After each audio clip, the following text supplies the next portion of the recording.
અરુણાચલમાં વેપારીઓ સાથે જીએસટી બચત ઉત્સવ અંગે કરી ચર્ચા. પ્રધાનમંત્રી નરેન્દ્ર મોદી આજે તેમની અરુણાચલ પ્રદેશની મુલાકાત દરમિયાન ઈટાનગરમાં આયોજિત એક પ્રદર્શનીનું અવલોકન કર્યું હતું.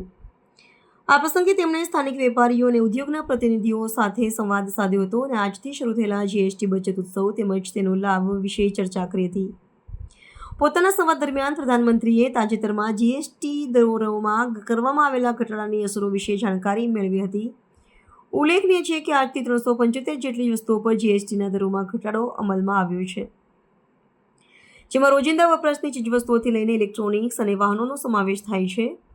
આ ફેરફારને તહેવારોની મોસમમાં ગ્રાહકો અને વેપારીઓ માટે બચત ઉત્સવ તરીકે ગણાવવામાં આવી રહ્યો છે.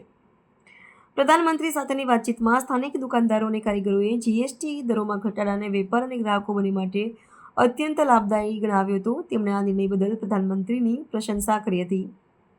પ્રધાનમંત્રીએ આ પ્રસંગે સ્થાનિક ઉત્પાદનોને પ્રોત્સાહન આપવા માટે દુકાનદારોને ગર્વ સે કહો યહ સ્વદેશી હે લખેલા પાટિયા પણ અર્પણ કર્યા હતા.